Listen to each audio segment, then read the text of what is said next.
What's up, everybody? Welcome to another episode of the Jordan Stupar Show. I am your host, Jordan Stupar.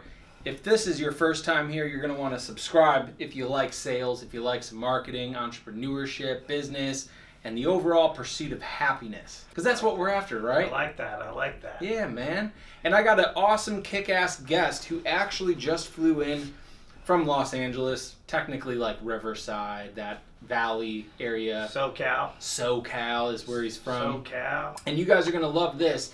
He is the founder, the CEO, the man in charge, the head honcho at a place called Pride Plumbing. Yes, You're sir. a contractor. Contractor, CEO, founder, Pride Plumbing Services. You know what time it is. You know what time it is. His name is Michael Littleton. Michael, great to have you here on the show, man. Pleasure. Thank you for having me. How you doing, dude? Doing very well. Thank you for asking. Yourself? I'm awesome. I appreciate you asking. Yeah, you're very welcome. I'm excited to dig into this because first and foremost, I'm a talker. I'm a sales guy. I hit the phones. I do a lot of clean work. My hands never get dirty. And I pursued that lifestyle because I could make money doing it. Absolutely. Yeah, that was good and all. You're a contractor, and one of the things I think a lot of people don't know about contractors is y'all can make a shit ton of money. Absolutely. A load of money. You have to be determined. If you aren't determined, where are you going to end up? That's right. You know? That's facts. So I'd love to hear from you, like, when did you get into plumbing, the trades? How did you get this business started? I fell into plumbing. Nobody ever wants to be a plumber. I think they think you're pursuing that dirty business, you know what I mean? There's a lot of clean business within the plumbing trade. And I fell into this this endeavor of my trade by being a kid that was about to have a kid. 19 years of age. At 19? 19 and you were years like, of dude, age. I got to make some money. Yeah. Funny story is my youngest brother, had fallen into where he was about to have a kid 3 months prior to myself. And what took place, I found out I was about to have a little one and contacted him. There was no more college opportunity. We had to figure out how to grind, make that money, right? Yeah. So I contacted him. He said he loves his new opportunity of a plumbing apprentice, we'll call it, right? Okay. And from there, I drove down to Orange County, which is about an hour and a half commute, no traffic that is, from my location where I resided, and fell in love with the trade. Fell in love with the trade. What did you like most about it? Was it just like the opportunity? Wasn't corporate America. I didn't have to sit behind that blue screen or the green screen, whatever they call it. I think a computer's blue screen, correct? Something like that, yeah. Something like that. I got to be a hero to each and every different individual every day. It was a different experience each and every day, you know? Yeah. Getting called out to this type of call, you'll hit a couple calls different throughout the day. It's different experiences. I love it. Water leaks, drain issues. Yeah. It's not always like a leaky faucet, though. No. Or a backed up drain. Yeah, a lot of people think we're turd herders. You know what I mean? Right. But there's so much more plumbing that goes into plumbing, that's for sure. Absolutely.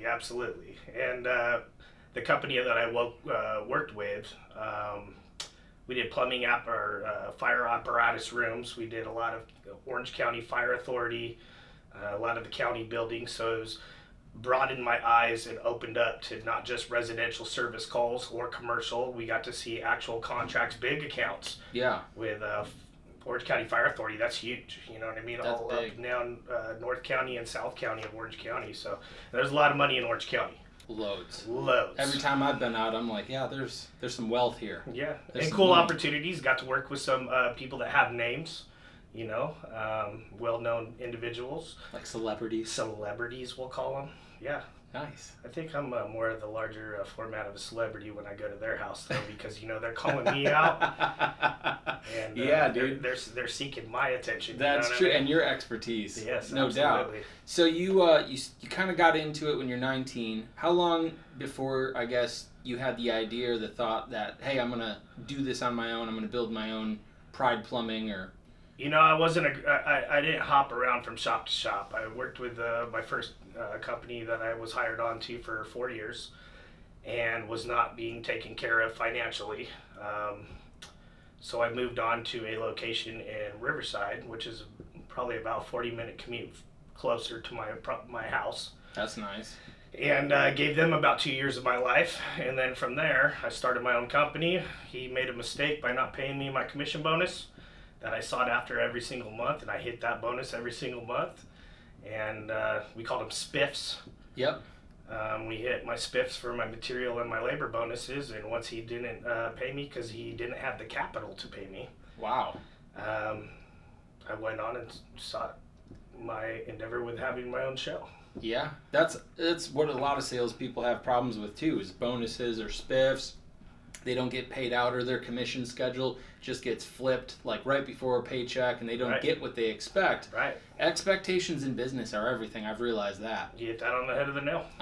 And that's how you, as a business owner, lose people, and that's also a good thing, I suppose, because it helped you get that fire to say, you know, fuck this, dude. I'm gonna start my own shit. Right. Which is important. Wasn't going to put up with it, you know what I mean? Yep. So from there, I had to file with California State to register for myself to be able to take the test for the opportunity of being able to become my own entrepreneur contractor licensee holder. And when you started that, when you passed the test and they're like, here you go, man, go start a business. Dude, tears in my eyes, basically. You know of joy or of joy. Okay. Of joy. It's you're a different breed of individual once you can get past that, over that hill. That's you know for what sure. I mean?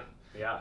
When the tears of joy stopped and you were like confronting the fact that, okay, I've like probably got to get like a truck, some tools, I might need some like technicians and a staff and some payroll processors and all the stuff that goes into building just, hey, can I have your money? I want to fix a problem for you. Right. What was the thoughts or feelings going through you at that point in time? Because honestly, that's always a little scary. A lot of people, I was hungry, so I didn't have no fear in my mind. I knew what I was going to achieve. I had that ultimate goal.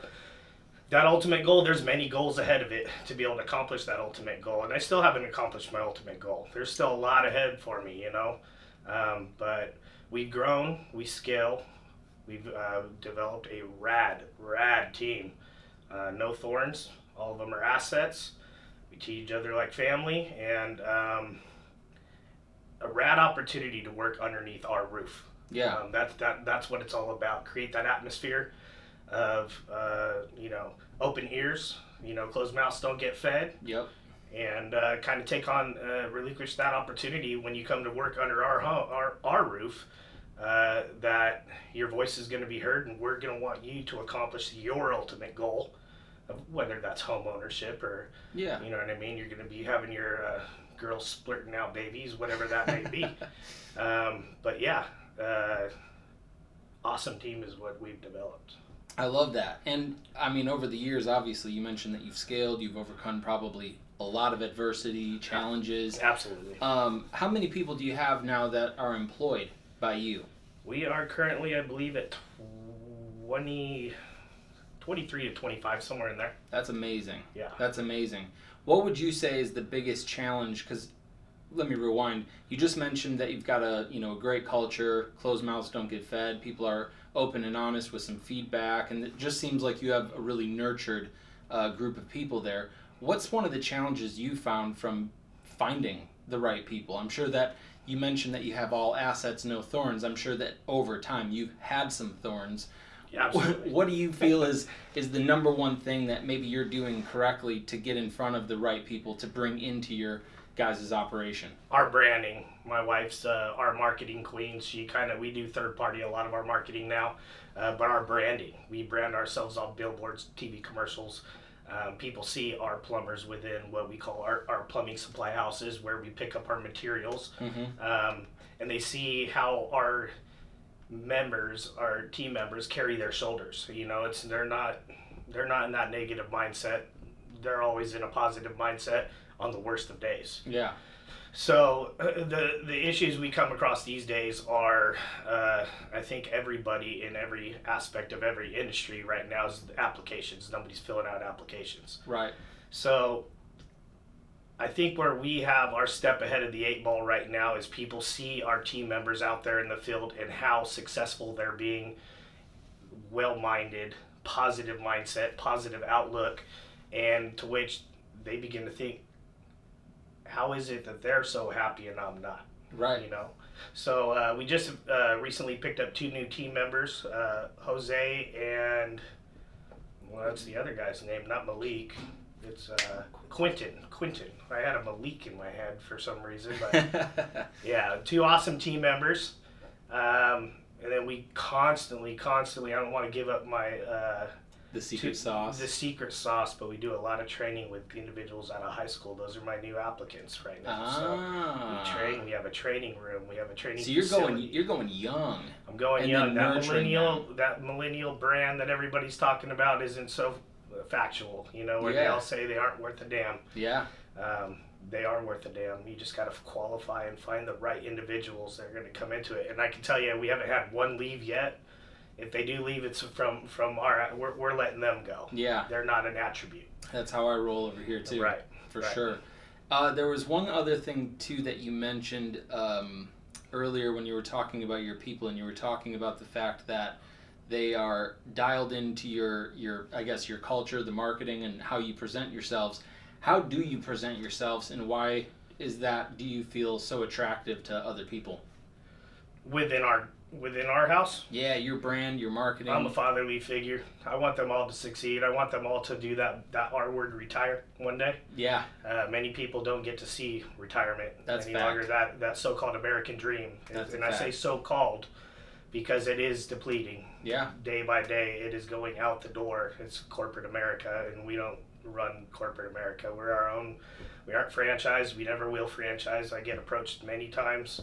We've been approached for Kauai, one of the islands. We've been approached for Southern Carolina. Oh wow.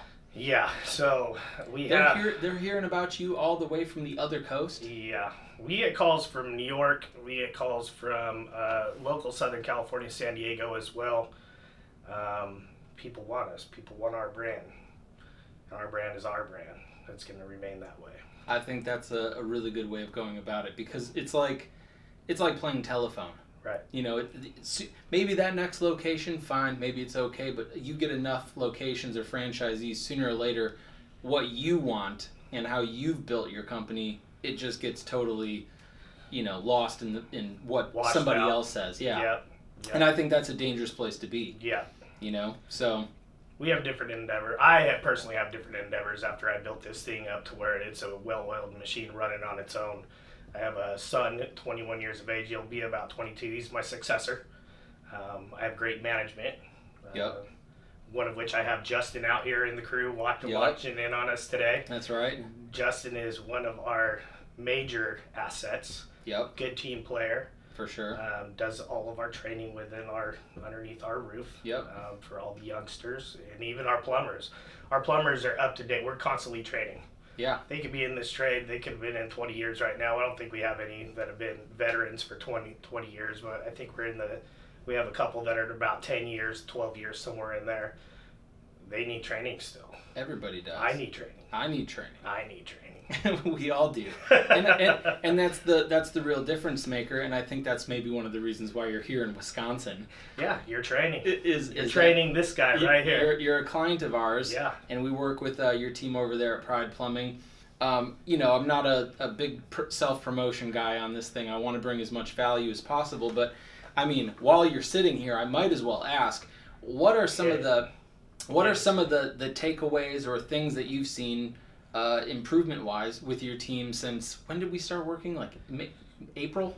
Something like that? I want to say we signed on in February. And Okay. we went live, I want to say, in April. Okay, that's right. Y'all gave us some money and signed a contract, and then Right. you were like, hey, we got some things because you were buying a big warehouse or something, and you wanted to Yeah, we had just invested in a property, Yeah. a 10,000 square foot facility, and we were doing some tenant improvement for about 6 months. Yep. So we weren't quite ready to launch Yeah. with you. I can say that what you bring to the table, though, has done volume for the opportunities for our crew members. You also do our training within our in-house office administration, so I think I screwed up on that one, but we'll keep running with it. But no, it's not just, you aren't just doing the training. That what I like, the value you bring is the entertainment, how to entertain our clientele. That's close. a huge piece of it. Yeah. The sales training, it's all about the sales, but you bring a different aspect and outlook for your sales training. Yeah. You differentiate from all others. And that's exactly what I like to help my clients duplicate with your clients. Because, I know that you guys do some commercial, you do some residential, you want to do some more commercial, get bigger jobs, whatever. But I mean, regardless of who you're talking to, there's no shortage of plumbing companies out there in Southern California, right? Absolutely. You guys have tons of competitors. There's enough work for all of us. Exactly. We just bring on more volume coming in and stripping those of their clientele base. Exactly, because it's a dog eat dog. It's his business, man. You know, I always say if you want soft and cuddly, get a dog. I'm trying to eat as much market share as I can too. Right. And I think our approach, and I think one of the main reasons you ended up doing something with us is just purely entertaining both you and Justin. Throughout the whole sales process. Sending you memes, my stupid plumbing video in the bathroom that I... Hey, that was rock solid, though. I mean, we still show people to this day that video that you had sent, and that was the game changer right there. When you sent over that contract's not coming out of that toilet when you were plunging it, I knew right then and there this is a different type of, what you have developed here is a different breed than others. We, in our industry, I could put I'm going to say Nexstar. I'll just throw it out there. They're probably trademarking me right now, but it's all good. Everybody goes with this style of sales training, and it's robotic. Yep. It's everybody is on this. Everybody that's presenting, if their clientele is calling out and getting multiple quotes, those that are on that format, it's all identical. Yep. Depending on the team member that's there presenting, where you bring us an opportunity to go a totally different avenue on how to present. Yep. And I love it. It's honestly, hands down, bringing us much more volume of revenue. Yep. Our close ratio going up. All our margins, all our KOI are showing what you have developed, presented to us putting it into work, and showing us the success that it brings. I love it. Yeah, awesome. That means more to me than any dollar amount of money you could give us. It feels good, right? It feels great. That's the smile fulfilling portion of what I do. Yeah. Sure, I'd like to earn a living and make money like we all do, but that's the fulfilling thing for me. Just like it's probably pretty fulfilling to hear some good client testimonials from people that are like, dude, thank you for whatever, unclogging my toilet or fixing that leak that I had that was damaging drywall in my house or whatever that situation is. That's always fulfilling. But the other thing that is worth mentioning is obviously we have potential to work with a lot of contractors. Those little cash cards, that's how you guys got introduced. We followed up with you. Yep. We talked to roofers, door, siding, window, all the trades. We talked to them all.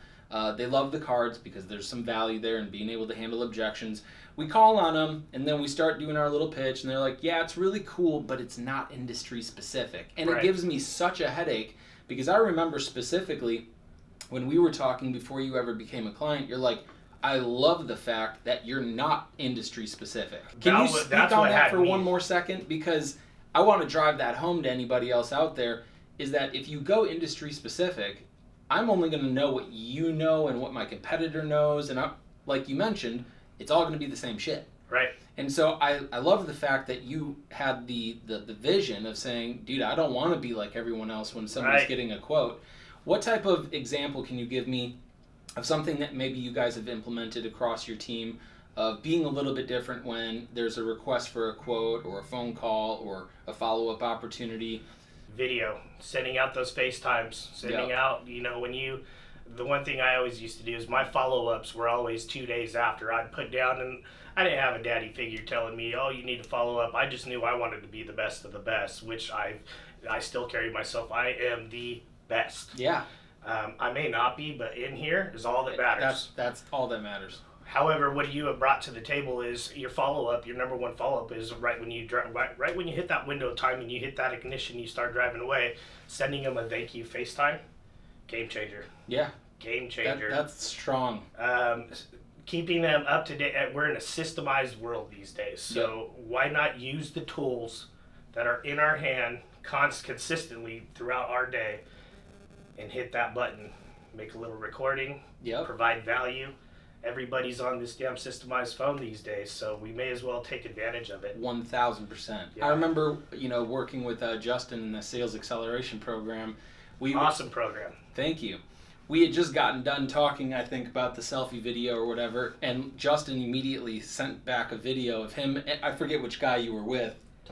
Tyler. Yeah. And they were just sitting in the car, and they sent this off, and it wasn't the greatest video I've ever seen, because I think it was maybe your first one. Yeah. But literally, like, later that day, you're like, yep, she signed. We showed up to the house. Done deal. I forgot how much the deal was worth or whatever, but it's like a $20,000 job.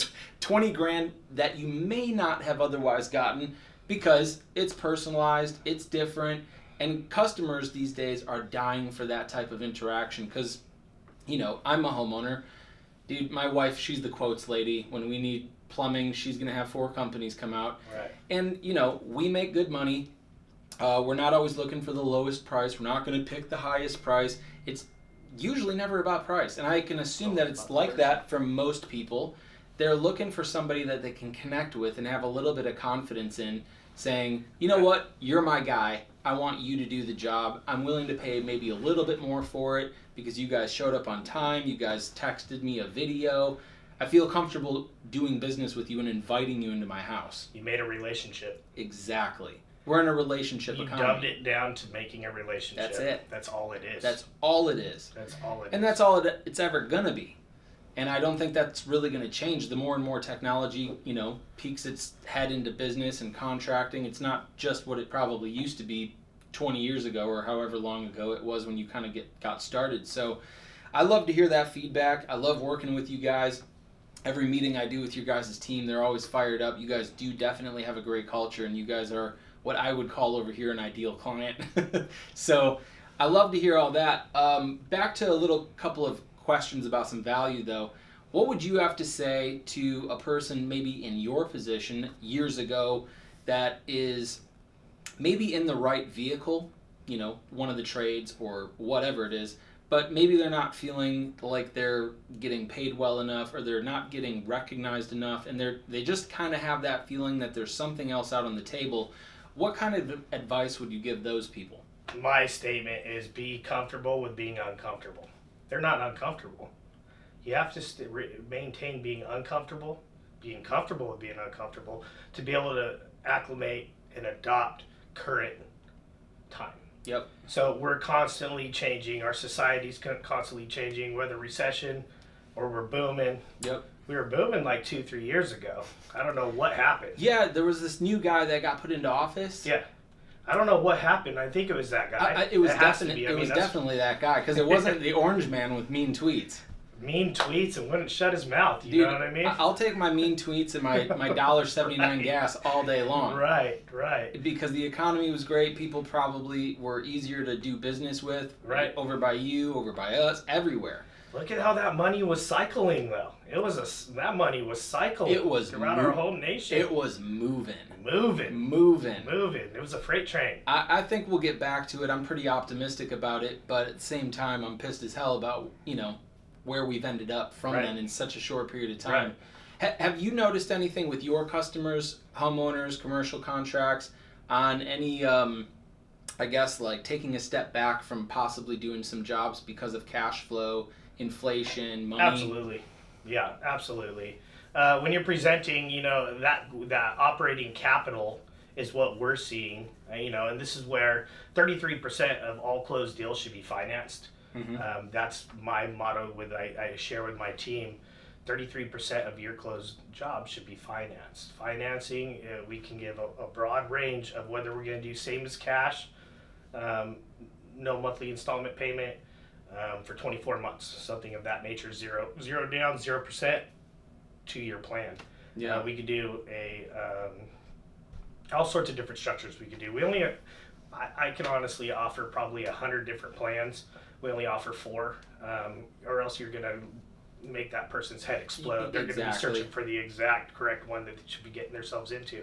But capital is no longer as accessible to these individuals any longer. They're watching that capital deplete, and they're watching that bank account, and Therefore, us providing options, we always provide options for all our recommendation. We got option A, B, and C. We normally don't hit 4 options. It'll generally be down to 3 options. Sometimes we provide a 4th. It all depends upon the type of the trajectory that we're going to be trying to accomplish. Yeah. And putting our mind into how they should spend their good, hard-earned money. You know what I mean? Yeah. We don't want them putting their good, hard-earned money, hard-earned money in the wrong direction. You know what I mean? We can't advise them how to spend their money. Obviously, they're the ones in control of that. However, their good, hard-earned money needs to go in the right direction. So we sometimes will educate them on what the snowball effect that could come of it if we just spend a little money, and kind of go from there. Acclimate, adopt. Yeah, that's what it is. I think the best news for guys like you in the trades, though, that's recession proof. People are always going to have a problem with the toilet or pipes or something. So absolute necessity. Yep. Plumbing is a necessity. It's not a luxury. Yeah, you guys are definitely recession proof, and when people need something solved, they got to call somebody. Absolutely. And they're sure as hell probably not going to do it themselves. Well, I know sometimes they get themselves in a pickle where they tried to. Right. And they create adding on to what that ticket's would have been, and now it's at this.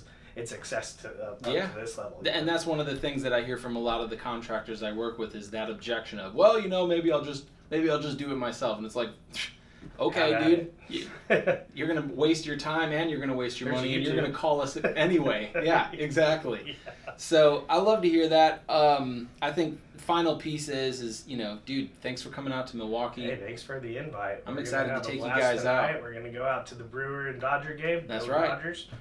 Well, that's fine. I'm not the biggest baseball fan, but, I want to see my Brewers win. But also at the same time, it would be really worthwhile to fly all the way out here and see you guys have a win.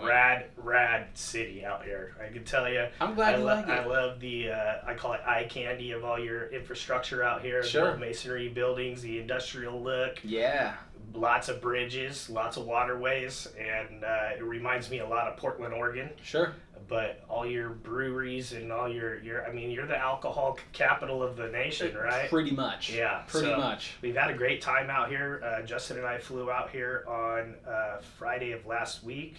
Today's Monday. We're entertaining a game this evening. We'll be flying back tomorrow to get back to our team. Yeah. And root them on. We're their biggest cheerleaders, so we just keep rooting them on and putting them in the right avenue. I love it, dude. I love it. Well, thanks for stopping out. I appreciate you. And again, for anybody listening, if you enjoyed this, it made you get some value, made you want to start a plumbing company, maybe? Maybe. Yep. Then, of course, leave us a comment, drop a review, a subscribe, whatever it is, but show us a little bit of love. And no doubt we'll see you guys next time here on the Jordan Stupar Show. Thanks for coming out here, Michael. Take care, everybody. See you guys.